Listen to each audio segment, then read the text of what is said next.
போட்டு அந்த தாமரைக்கு அடியில இலை இருக்கா இல்லையான்னு சந்தேகமா இருக்கு.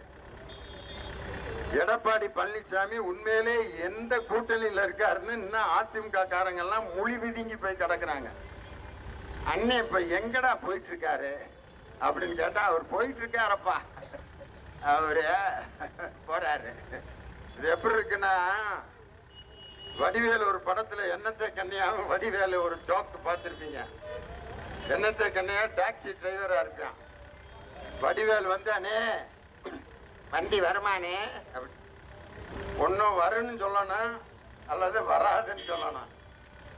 வரும் ஆனா வராது.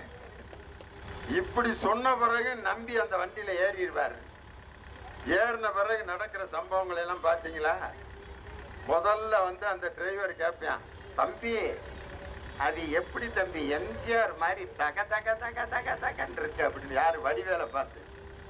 அப்ப வடிவேல் சொல்லுவாரு, எம்ஜிஆர் முன்ன பார்த்துருக்கியா? ஏன் நானும் எம்ஜிஆர் மாதிரி இருக்கேன். அப்பயே அவன் துபாக்கூருங்கிற தெரிஞ்சுக்காம கதவை திறந்து இறங்கியிருக்கான. அப்பயும் இறங்கல. அதுக்கப்புறம் அந்த டிரைவர் சொல்லுவான், தம்பி விசில் அடிக்கிற மாதிரி சத்தம் கேட்குது. பார்த்தா சங்கு ஊதிக்கிட்டு இருக்கான். அவனுக்கு காது கேட்காது. டேய், மில்லுல சங்கு ஊதிக்கிட்டு இருக்கு, விசில் அடிக்குதா? அப்பயாவது அவன் இறங்கி இருக்கான. அதுக்கப்புறமா அவனை நம்பி போய்கிட்டு இருக்கான். அதுக்கப்புறம் சொல்லுவான், ஆனா ஓனா கொடியை தூக்கிட்டு வந்துடுறாங்க, மஞ்ச கொடி எடுத்துக்கிட்டு போராட்டம் நடத்திட்டு இருக்காங்க, அங்க பாரு வர்றாங்க பாரு கூட்டமான. டேய், ஆளுகளடா லாரிடான மோதிறான். மோதி அந்த உள்ளுக்க புகைக்கு நடுவில் அவன் எந்திரிச்சு வருவான். அப்ப வடிவேல் ஒரு வசனம் சொல்லுவாரு, வரேன் வராதுன்னு நிறந்து சொன்னானே, இப்படி கொண்டு வந்து நம்மளை குழிக்குள்ள தள்ளிட்டானேன்ட்டு. எடப்பாடி பழனிசாமியோட தொண்டர்கள் பூரா இந்த எலெக்ஷன் முடிஞ்சோன்னா இந்த நிலைமைக்கு தான் ஆக போறாங்க. வரும் வராதுன்னு நிறந்து சொன்னானே. நம்ம எதுல போய் ஆதரிக்கிறேன்னு தெரியாம இப்ப நின்றுகிட்டு இருக்கான். அந்த பஸ் காளையார் கோயில் பஸ் ஸ்டாண்டு பஸ் நிக்குது. ஒரு அம்மா போய் இருக்கா, மதுரை போனா அந்த பஸ் நிக்குது, ஏறி போக்கா மதுரை வண்டி. காரைக்குடி போனா அந்த காரைக்குடி வண்டி, மேல காரைக்குடின்னு எழுதியிருக்கான். போடே இல்லாத ஒரு பஸ் நிக்குது. அதுல போய் இதுல ஏறி ஊருக்கு போன டிரைவரும் உட்கார்ந்துருக்காரு. அண்ணே எந்த ஊர் போறதுன்னு?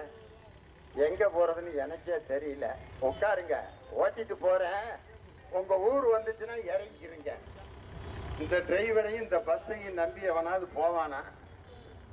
இன்னைக்கு இப்படி ஒரு கள்ள கூட்டணி அமைச்சிருக்கிறது யாருனாக்க எடப்பாடி பழனிசாமி. ஆனா ஒன்றிய பிரதமர் நரேந்திர மோடி இருக்காரு, லேகியக்காரரு, அவரு பாத்தீங்கன்னா பேச்சு பேச்சு அடே அப்பா. உண்மையிலே நம்ம ஜவஹர்லால் நேருல இருந்து பல பிரதமர்களை பார்த்திருக்கான். ஜவஹர்லால் நேருக்கு அடுத்து லால் பகதூர் சாஸ்திரி இருந்தாரு, இந்திரா காந்தி அம்மா இருந்தாங்க, ராஜீவ் காந்தி இருந்தாரு, ஐக்கிய குஜரால் இருந்தாரு, வாஜ்பாய் ஐயா இருந்தாரு, மன்மோகன் சிங் இருந்தாரு, நரசிம்மராவ் இருந்தாரு, எவ்வளவோ பிரதமர்கள் இருந்திருக்காங்க. ஆனா இதுவரைக்கும் மேடையில இப்படி கூட கும்பிடு போட்ட ஒரு பிரதமரை நீங்க பார்த்திருக்கவே முடியாது. தமிழ்நாட்டு மேடையில வந்த உடனே ஒரு கும்பிடு போட்டாரு பாருங்க. இப்ப நான் போனேன்னா வண்டிக்கு உள்ளுக்க போயிருவேன், அப்படி ஒரு கும்பிடு போட்டாரியா.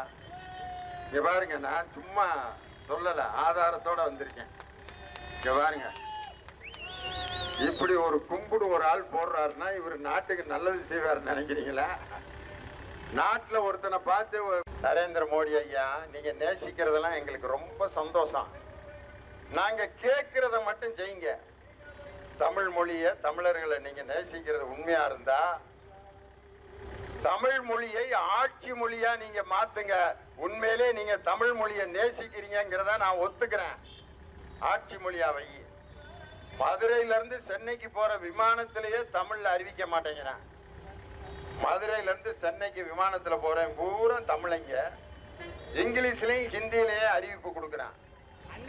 ஆனா நம்மளை வந்து தமிழ் மொழியை நேசிக்கிறேன்ட்டு பொய் சொல்லிட்டு இருக்காரு. தமிழ் மொழியை உண்மையிலே வாழ வைக்கணும்னா புதிய கல்விக் கொள்கையை நீங்க அமல்படுத்தாதீங்க. அண்ணா காலத்திலிருந்து இன்று வரை செயல்பட்டு கொண்டிருக்கக்கூடிய இருமொழி கொள்கை. ஆங்கிலம் தமிழ் ரெண்டு படிச்சா போதும், உலகம் முழுதும் சுத்திட்டு வந்துடலாம். வட இந்தியாவில போய் நம்ம பொழைக்கணும்னா ஹிந்தி படிக்கலாம். நான் போய் பாம்பேல வேலை பார்க்கணும்னா ஹிந்தி படிச்சு தான் ஆகணும். இங்க இருக்கிறவங்க பாம்பேல போய் பொழைக்கணும்னா ஹிந்தி தெரியாம பொழைக்க முடியுமா? என்எஸ் கிருஷ்ணன் இங்க இருந்து பாம்பேக்கு போனாரு. போய் ஒரு ஹோட்டல்ல உட்கார்ந்தாரு. ஒருத்தனை கூப்பிட்டு, தம்பி பால் பால் அப்படின்னாரு. பாம்பேல இருக்க சப்ளையருக்கு பால்னா என்னன்னு தெரியுமா? அவன் கேஸா அப்படின்னா, பால் பால் கேஸா பால் பால் பால் பால் பால் பால்ங்கிறாரு. அவனுக்கு புரியல. ஹிந்திக்காரன் பார்த்தாரு. பேப்பர் அப்படின்னாரு. பேப்பரை கொண்டு வந்தான்.